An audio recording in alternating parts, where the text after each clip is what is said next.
नमस्कार. न्यूज डंकामध्ये मी अमित काळे आपलं मनापासून स्वागत करतो. मित्रांनो, आज राजकारण नाही पण ज्या विषयाचं राजकारण सुरू आहे त्यावर आपण नक्की बोलणार आहोत. आपल्याला माहिती आहेच की गेले काही दिवस एक विषय राज्यात चर्चेत आहे, तो म्हणजे पुण्यातल्या प्रसिद्ध असलेलं दीनानाथ मंगेशकर रुग्णालय प्रकरण. आपल्याला हे प्रकरण माहिती आहे, ते महाराष्ट्राला सुद्धा माहिती आहे. हे डिपॉझिट प्रकरण वगैरे, या प्रकरणात एका मातेचा मृत्यू झाला आणि या मृत्यूच्या वृत्तानं अक्षरशः महाराष्ट्र हळहळला. या सगळ्यात मंगेशकर रुग्णालयाचे डॉक्टर सुश्रुत घैसास यांनी राजीनामा दिलेला आहे, कारण त्यांनी 10 लाख रुपये अनामत रक्कम ही त्या महिलेच्या पतीकडे मागितलेली होती.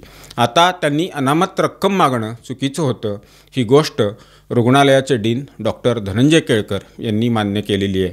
म्हणजे डॉक्टर घैसास यांनी त्या मातेच्या शस्त्रक्रियेसाठी, उपचारासाठी 10 लाख रुपये कमीत कमी अनामत रक्कम म्हणून भरावी लागेल असं एका कागदावर लिहून दिलेलं होतं. आणि हे लिहून देणं हे चुकीचं असल्याचं डॉक्टर केळकर यांनी 4 दिवसापूर्वी घेतलेल्या पत्रकार परिषदेमध्ये जाहीर केलं, जाहीरपणानं सांगितलं. आता या सगळ्या प्रकरणात चौकशी करणं आलं. 3 चौकशा समित्या नेमलेल्या आहेत, त्यापैकी 2 चौकशी समित्यांचे अहवालसुद्धा आलेले आहेत. एका चौकशी समितीचा अहवाल येणं बाकी आहे. आता चौकशी समितीतून काही शिफारसी केल्या जातील शासनाकडं. मुख्यमंत्री देवेंद्र फडणवीस यांच्याकडं तो अहवाल जाईल आणि त्यानंतर शासन योग्य तो निर्णय कारवाईच्या संदर्भातला या रुग्णालयावर घेईल. हा भाग वेगळा. मात्र मला या व्हिडिओच्या माध्यमातून सध्या जे टार्गेटवर आहेत त्या रुग्णालयाचे डीन डॉक्टर धनंजय केळकर यांच्याबद्दल थोडंसं बोलायचं आहे. कारण या केळकर डॉक्टरांच्या संदर्भात एक व्हिडिओ माझ्या बघण्यात आलेला होता आणि त्या व्हिडिओमध्ये एका डॉक्टरांनी डॉक्टर केळकर यांच्या व्यक्तिमत्वाबद्दल काही गोष्टी सांगितलेल्या आहेत. अक्षरशः त्या ऐकल्यानंतर डॉक्टर केळकर यांचं योगदान, त्यांचा त्याग, त्यांचा दृष्टिकोन आणि रुग्णांप्रती त्यांचा असलेला भाव हा लक्षात येतो. केवळ एका घटनेमुळं डॉक्टर केळकर यांचं आत्तापर्यंतचं कार्य हे आपल्याला नजरेआड करून चालणार नाही. डॉक्टर केळकर यांनी आपल्या आयुष्यामध्ये रुग्णांची सेवाच केलेली आहे. डॉक्टर म्हणून त्याकडं त्यांनी कधी धंदेवाईकपणानं बघितलेलं नाही. पुणे जिल्ह्यातच एक डॉक्टर दाम्पत्य आहे. त्या डॉक्टर दाम्पत्यांनी डॉक्टर केळकर यांच्याबद्दल आलेला अनुभव त्या व्हिडिओमध्ये सांगितलेला आहे. संबंधित महिला डॉक्टर यांच्या मातोश्री यांना ऐन कोरोना काळात कॅन्सर डिटेक्ट झालेला होता आणि त्याच्या उपचारासाठी, त्या संदर्भात चर्चा करण्यासाठी, त्यांना दाखवण्यासाठी डॉक्टर केळकर यांच्याकडं गेलेल्या होत्या त्यांना भेटण्यासाठी. त्यावेळेला त्यांनी डॉक्टर केळकर यांची फी किती आहे हे विचारल्यानंतर त्यांच्या सहाय्यकानं सांगितलं की 200 रुपये त्यांची फी आहे. त्या महिला डॉक्टर ह्या ऐकून चक्रावल्या, कारण इतकं मोठं नाव डॉक्टर केळकर यांचं असूनसुद्धा केवळ 200 रुपये फी कसं काय असू शकते असा प्रश्न त्यांना पडला. मात्र ही गोष्ट खरी होती आणि डॉक्टर केळकर यांना केवळ 200 रुपये फीमध्ये त्या महिला डॉक्टरांच्या मातेची तपासणी त्यांनी केली आणि मग नंतर त्यांच्या शस्त्रक्रियेचा निर्णय वगैरे झाला आणि ती शस्त्रक्रिया व्यवस्थित पार पडली. त्यानंतर या महिला डॉक्टरांचे यजमान जे आहेत डॉक्टर दीपक जगताप यांनी त्यांचा अनुभव सांगितला.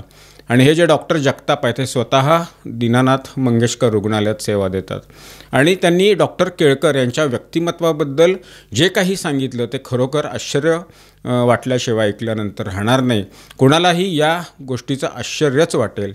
गेली जवळजवळ आठवडाभर आपण या सगळ्या प्रकरणाच्याशी निगडीत बातम्या वृत्तवाहिन्यांवर, वृत्तपत्रांमध्ये ऐकलेल्या आहेत, बघितलेल्या आहेत, वाचलेल्या आहेत. मात्र यापैकी किती लोकांना माहिती आहे की डॉक्टर केळकर यांचं योगदान, त्यांची निरपेक्ष भावना ही काय आहे, आत्तापर्यंत त्यांनी कशा पद्धतीनं काम केलेलं आहे हे किती लोकांना माहिती आहे? याचा आढावा, याची माहिती कुठल्या पत्रकारांनी घेतली का असा प्रश्न या निमित्तानं निर्माण होतो.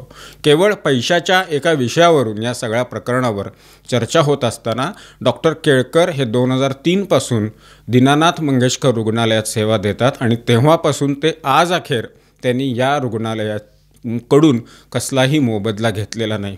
विनामूल्य सेवा ते हे करत आहेत. एवढा मोठा पसारा दीनानाथ मंगेशकर रुग्णालयाचा एक हाती ते सांभाळतात. इतकी वर्ष आणि ते या रुग्णालयात जितकं त्यांचे रुग्ण आहेत ते रुग्ण तपासतात आणि काही शस्त्रक्रिया करतात, तितकेच पैसे ते घेतात, त्यावर त्यांचा उदरनिर्वाह चालतो. रुग्णालयाकडून ते कसलाही मोबदला घेत नाहीत. खरं तर त्यांचं नाव त्यांच्या विषयातील त्यांची हुशारी, एकूण अनुभव डॉक्टर केळकर यांना दीनानाथ मंगेशकर रुग्णालयानं मोठा पगार, गाडी, बंगला, ड्रायव्हर अशा सगळ्या सुविधा या खरं तर पुरवणं अपेक्षित आहे. मात्र डॉक्टर केळकर यातला कसलाही मोबदला घेत नाहीत, कसलीही सुविधा घेत नाहीत, सेवा घेत नाहीत. विना मोबदला ही जबाबदारी ते पार पाडत आहेत.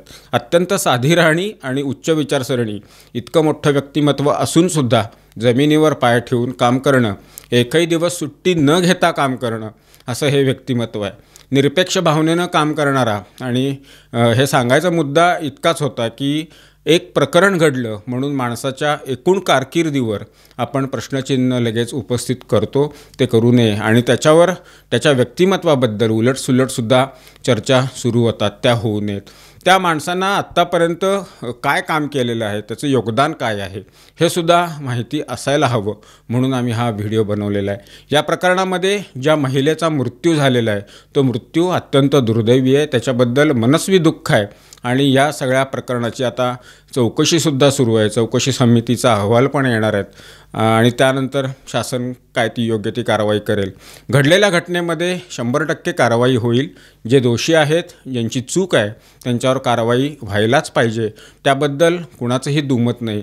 मात्र डॉक्टर धनंजय केळकर यांच्यासारखे जे डॉक्टर आहेत, निरपेक्ष भावनेनं काम करतात, अशा घटनांनंतर त्यांच्यावर जे आरोप होत आहेत किंवा त्यांना जे आरोपीच्या पिंजऱ्यात उभं केलं जातं, खरं तर त्या घटनेमध्ये प्रत्यक्ष असा कोणताही सहभाग डॉक्टर केळकर यांचा दिसत नाही. ज्यावेळेला मृत झालेल्या महिलेचे पती आहेत, त्यांनी डॉक्टर केळकर यांना फोन करून सांगितलं डिपॉझिटच्या संदर्भात, त्यावेळी ते एका शस्त्रक्रियेमध्ये व्यस्त होते. वैद्यकीय क्षेत्र सध्या काय परिस्थितीमध्ये आहे आपल्या देशात, आपल्या शहरात, आपल्या गावात जरी आपण त्याकडे बघितलं डोळसपणानं, तर आपल्याला ती गोष्ट लक्षात येईल की कशा पद्धतीनं रुग्णांची लूट ही काही प्रमाणात, काही ठिकाणी, सरसकट म्हणणार नाही, पण काही ठिकाणी केली जाते. काही खाजगी रुग्णालयांनी तर याबद्दलचं टोक गाठलेलं आहे. कारण पैसे किती घ्यावेत रुग्णाकडून याबद्दल कसला कायदा किंवा कसले नियम हे आपल्याकडे नाहीत. मग ते कट प्रॅक्टिस वगैरे हे तर सगळे विषय वेगळे आहेत, त्यावर आत्ता बोलणं संयुक्तिक नाही. मात्र धनंजय केळकर यांच्यासारखे जे सेवाभावी डॉक्टर आहेत, सेवाभावी वृत्तीनं काम करणारे जे डॉक्टर आहेत, अशा डॉक्टरांची समाजाला गरज आहे. इतकी वर्ष त्यांनी ते केलेलं आहे त्या संदर्भातलं काम.